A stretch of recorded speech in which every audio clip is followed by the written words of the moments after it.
Hi guys, எல்லோரும் நல்லா இருப்பீங்கன்னு நினைக்கிறேன். இன்றைக்கான வீடியோவில் வந்து நம்ம புறாக்களுக்கு பூட்டெக்ஸ் தான் போட போகிறோம்.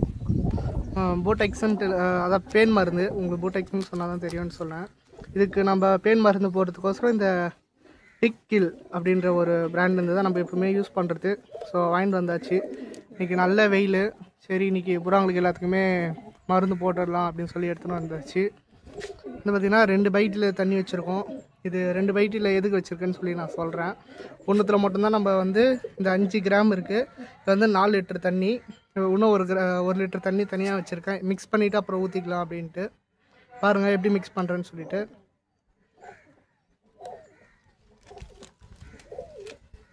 வந்து பார்த்திங்கன்னா இது 5 கிராம். இது விலையும் கம்மி, நல்லாவும் வேலை செய்யுது மருந்து. ஸோ அதனால தான் இதை யூஸ் பண்ணுறேன் நான். உங்களுக்கு வேணால் நீங்களும் இதே யூஸ் பண்ணுங்கள், எந்த ஒரு பிரச்சனையும் இல்லை. நம்ம பூட்டெக்ஸ் எப்படி யூஸ் பண்ணுறோமோ அதே மாதிரி தான். 5 லிட்டர் தண்ணிக்கு 5 கிராம், அவ்வளோதான். அதுக்கு மேலே நம்ம யூஸ் பண்ணக்கூடாது. வந்து பார்த்திங்கன்னா பேக்கெட்டு பெருசாச்சு, ஃபுல்லாக கொட்டிடலாம். அதுமாரி புறாக்கு இந்த பேன் மருந்து போடும்போது கூட எதுவும் சின்ன பசங்களாம் வச்சுக்காதீங்க. ஏன்னா இங்கே தண்ணி அவங்க கையில் பட்டு அவங்க வாயில் வச்சிட்டாங்கனாக்கா ஒரு பெரிய பிரச்சனை ஆகிடும்.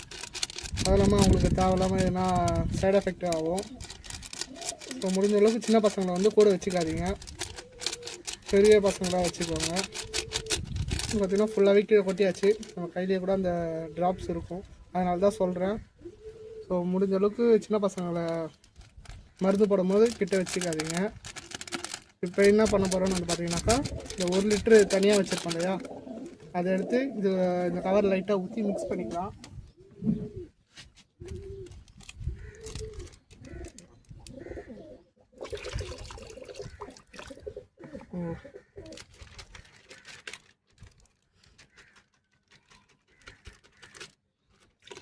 அவ்வளோதான், ஃபுல்லாக போட்டாச்சு. இப்போ பேலன்ஸ் இருக்குது அந்த தண்ணியும் அப்படியே ஊற்றி விட்டோம்னா ஃபுல்லாகவே மிக்ஸ் ஆகிடும். அந்த மாதிரி வெள்ளை கலரில் வந்துடும். பார்த்தீங்கனாலே உங்களுக்கே தெரியும். இதுக்கப்புறம் என்ன பண்ண போகிறோன்னா, நம்ம ஒரு புறாவை எடுத்து முதல்ல நார்மல் வாட்டரில் வந்து டிப் பண்ணணும். ஏன்னு வந்து பார்த்திங்கனாக்கா, அந்த புறாக்களோட காலில் வந்து ஒரு வேஸ்ட் எல்லாமே ஒட்டிகிட்ருக்கோம். ஸோ முதல்ல அதை கிளியர் பண்ணிக்கிட்டக்கப்புறமா நம்ம மருந்தில் புறாக்களை வந்து டிப் பண்ணி எடுத்துக்கலாம்.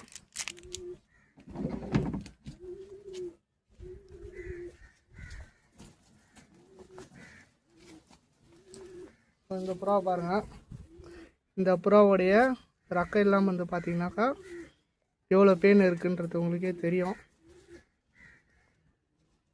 ஸோ நம்ம பேன் மருந்து போடுறதுனால நம்மளுக்கு நிறைய ப்ளஸ் இருக்குது. அது என்னென்னு வந்து பார்த்திங்கனாக்கா, முதல் விஷயம், அந்த புறாக்கள் பறந்துட்டு வந்து கேஜில் இறங்கினதுக்கப்புறம் புறாக்கள் வந்து ரெஸ்ட் எடுக்கணும். ரெஸ்ட் எடுத்தால் மட்டும்தான் வந்து அந்த புறா மறுநாளும் அந்த டயத்துக்கு ரெக்கவர் ஆகி மறுநாள் பறக்கிறதுக்கு அது யூஸ் ஆகும். அப்படி இல்லைன்ற பட்சத்தில் புறா இந்த பேன் இருக்குது அப்படின்றதுனால இது அந்த பேனை க்ளீன் பண்ணுறதுல ரொம்ப பிஸியாக இருக்கும், அது ரெஸ்ட் எடுக்காது. இப்போ நம்ம இந்தமாரி பேன் மருந்து போட்டு அந்த பேன் எல்லாத்தையுமே எடுத்துட்டோன்னு சொன்னால் அது புறா பறந்துட்டு வந்து கரெக்டாக அந்த ரெஸ்டான டைம் கரெக்டாக இருக்கும்.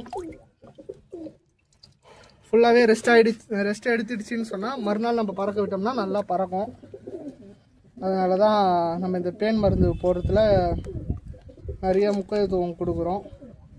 எல்லா ஃபேன்சியருமே பண்ணுறது தான். நம்ம புறாக்களை ஓட்ட ஆரம்பிக்கிறதுக்கு முன்னாடிலேருந்து புறாங்களுக்கு இந்தமாரி மருந்து போட்டு வேக்சினேஷன்லாம் பண்ணி அதுக்கப்புறமா தான் நம்ம புறாக்கள்லாம் பறக்க வைப்போம். இப்போ நம்ம பண்ணுறதுக்கு கொஞ்சம் லேட் ஆகிடுச்சு. ஏன்னா புறாங்கள் ஒரு சில புறாங்கள்லாம் ப்ரீடிங்கில் இருக்குது. சரி போட்டால் எல்லாத்துக்கும் ஒன்றா போட்டுடணும், அப்படி இல்லை முதல்ல நம்ம தனித்தனியாக போட்டோம் அப்படின்னாக்கா ப்ரீடிங்கில் இருக்க புறாக்கள் வந்து அது உடம்புல பேன் இருந்துச்சு அப்படின்னா இது அது கிட்ட போகும்போது இந்த புறாக்களுக்கும் பரவறதுக்கான வாய்ப்பு இருக்குது. அதனால தான் எல்லாத்தையுமே அட் டைமில் போடணும். ஸோ நீங்களும் முடிஞ்ச அளவுக்கு அதேமாரி ஃபாலோ பண்ணிக்கோங்க. இதுமாரி ஒரு புறா குறைஞ்சது ஒரு நிமிஷமாவது இதுமாரி ஃபுல்லாக டிப் பண்ணி அது வகை மட்டும் இந்த தண்ணியில் படாத அளவுக்கு பார்த்துக்கோங்க. இதுமாரி ஃபுல்லாக க்ளீன் பண்ணி விட்டுட்டிங்க அப்படின்னாக்கா பேனுங்க இருந்துச்சு அப்படின்னா எல்லாமே வெளியே வந்துடும். ஒரு மாதிரி இருக்கும், அதுவுமே உங்களுக்கு எல்லாமே வெளியே வந்துடும். ஸோ ஒரு புறா காஞ்சிடுச்சின்னு சொன்னால் அது உடம்புல இருந்த மொத்த பேனு எல்லாமே செத்து வெளில வந்துடும். பாருங்கள், உங்ககிட்ட எத்தனை புறா இருக்கோ அதுக்கு தகுந்த மாதிரி வாங்கிக்கோங்க. இது வந்து ஒரு பேக்கெட் வந்து 28 கிட்ட வருது எங்கள் ஏரியாவில். ஸோ உங்கள் ஏரியாவில் எந்த அளவுக்கு வருதுன்னு சொல்லி கேட்டு அதை வாங்கி யூஸ் பண்ணிக்கோங்க. இது நார்மல் மெடிக்கல்லாம் கிடைக்காது, இது வெட்டினரி மெடிக்கலில் மட்டும்தான் கிடைக்கும். அப்படி இல்லைனாக்கா ஆன்லைனில் செக் பண்ணுங்கள். அப்படி ஆன்லைனில் கிடச்சிது அப்படின்னா நீங்கள் ஆர்டர் போட்டு வாங்கிக்கோங்க. இந்த மாதிரி குறைஞ்சது ஒரு நிமிஷமாவது புறா உள்ளே ஃபுல்லாக டிப் பண்ணிங்கனாக்கா அது சைடில் எங்கன்னா ஒட்டிகிட்டு இருந்துச்சு அப்படின்னா அந்த பேன் எல்லாமே செத்துரும். அதுமாரி கீழே வந்து இந்த மாதிரி வாழை விரித்து நம்ம இந்த மாதிரி க்ளீன் பண்ணி விட்டுடணும். விட்டுட்டோம்னு சொன்னால் அது சைடில் இருக்க பேன் எல்லாமே வெளியே வந்துடும். இப்போயே இந்த தண்ணியில் 1-2 மிதக்குது. ஸோ அவ்வளோதான். ஃபுல்லாக இப்படி டிப் பண்ணி இந்த மாதிரி எடுத்துகிட்டு நம்ம அப்படியே நார்மலாகவே வெயிலில் விட்டுடலாம். அது ரெக்கையெல்லாம் ஃப்ரீ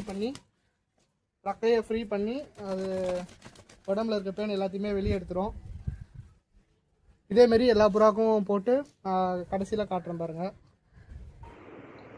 ஸோ இந்த வாட்டர் ஸ்ப்ரேயர் வந்து நம்ம எதுக்காக யூஸ் பண்ண போகிறோன்னு வந்து பார்த்திங்கனாக்கா, நம்ம கேஜில் வந்து புறாக்கள் பவுச்சில் நின்று இருக்கும். ஸோ அப்படி நின்றுட்டு இருக்கும் போது அதோட பேனுங்க எதுனா இந்த பவுச்சில் எங்கன்னா ஸ்டே ஆகிருந்தாலோ இல்லைனாக்கா செவுத்துல எங்கன்னா இருந்துச்சுனாலும் மறுபடியும் புறாக்கு பரவுறதுக்கான வாய்ப்பு ரொம்ப அதிகம். அதனால் வந்து நம்ம என்ன பண்ண போகிறோன்னா, இப்போ புறாக்களுக்கு யூஸ் பண்ண அந்த பேலன்ஸ் தண்ணி இருக்கு இல்லையா, இந்த மாதிரி ஸ்ப்ரே பாட்டிலில் ஸ்டோர் பண்ணி வச்சு நம்ம கூண்டு ஃபுல்லாகவே இந்த மாதிரி ஸ்ப்ரே பண்ணிட்டோம் அப்படின்னு சொன்னோம்னா அது எல்லாமே ரொம்ப சீக்கிரமாகவே கிளியர் ஆகிடும். உள்ளே இன்கேஸ் எங்கன்னா சைடில் இருந்துச்சு அப்படின்னாலும் அதுங்க எல்லாமே செத்துரும். ஸோ இந்த மாதிரி நம்ம ஃபுல்லாக கம்ப்ளீட்டாக க்ளீன் பண்ணிட்டோம்னு சொன்னால் நம்மளுக்கு அந்த பெயினோட அஃபெக்ட் வந்து மறுபடியும் இருக்காது. ஸோ இது எத்தனை ஒரு வருஷத்துக்கு கிட்டத்தட்ட ஒரு 4 வாட்டிகிட்ட பண்ணுற மாதிரி இருக்கும். 3 months ஒன்ஸு. ஏன்னு வந்து பார்த்தீங்கன்னாக்கா அந்த கரெக்டாக அந்த சீசனல் சேஞ்ச் ஆகுது பார்த்தீங்களா, அப்போ வந்து கண்டிப்பாக எல்லா புறாக்களுக்குமே பெயின் இருக்கும். அது மட்டும் இல்லாமல் நம்ம கேஜுலேயே நம்ம புறா இருந்தாலுமே காட்டுப்புறாங்க எதுனா வந்து நம்ம கேஜ் மேலே உக்காஞ்சாலோ இல்லைனா வேறு எங்கன்னா இருந்து அதோடைய ரெக்கையெல்லாம் உதிர்த்துச்சு அப்படின்னாக்கா கண்டிப்பாக நம்ம புறாங்களுக்கும் பரவும். ஏன்னா அது ஃபுல்லாகவே இன்செக்ட்ஸ் தானே, அதனால் ரொம்ப ஈஸியாகவே அது ஒரு புறாலேருந்து இன்னொரு புறா பரவக்கூடிய வாய்ப்பு ரொம்ப அதிகம். இன்கேஸ் நம்ம புறா பறக்க வச்சுருந்தோம் அப்படின்னாலுமே அது பக்கத்தில் எதனா ஜங்கிலி வந்துச்சுன்னா அந்த மேலே இருக்க அந்த வந்து நம்ம புறாங்கள் மேலே உக்காந்துரும். ஸோ அந்த மாதிரி தான் இந்த பேன் எல்லாமே பரவும். அது இன்கேஸ் வேறு எதுனா இருந்து புறா வந்துச்சுனாலும் அது மேலே இருக்கிறது நம்ம புறா மேலே நிற்காது. அதுக்காக தான் நம்ம மெயினாக இதை போடுறது. பார்த்திங்கன்னா வெடைங்களுக்கெலாம் கூடமே போட்டாச்சு. ஸோ வெடைங்களுக்கு வந்து நான் இப்போ இதை தனியாக மிக்ஸ் பண்ணியிருக்கேன். கம்மியாக நான் மருந்து போட்டு கொஞ்சம் அதிகமாக தண்ணி கலந்து யூஸ் பண்ணியிருக்கேன். ஏன்னா இது ரொம்ப குட்டின்றதுனால அது இன்கேஸ் வாய் வச்சு க்ளீன் பண்ணும்போது அது வாயில் எங்கன்னா போயிடுச்சுனாக்கா கொஞ்சம் கஷ்டம். அதனால் நான் கம்மியான டோசேஜுக்கு தகுந்த மாதிரி தான் போட்டிருக்கேன். இது வந்து பார்த்திங்கன்னா தலையை லைட்டாக பிடிச்சிட்டு அது பிடிக்காத அளவுக்கு மட்டும் பார்த்துட்டு நம்ம இந்த மாதிரி க்ளீன் பண்ணி விட்டுட்டோம்னாலே போதும். புறாக்கு எந்த ஒரு பிரச்சனையுமே வராது. ஸோ இப்போ தான் நம்ம சேனல் ஃபஸ்ட் டைம் பார்க்குறீங்கன்னா மறக்காமல் சப்ஸ்கிரைப் பண்ணி வச்சுக்கோங்க. Thank you friends.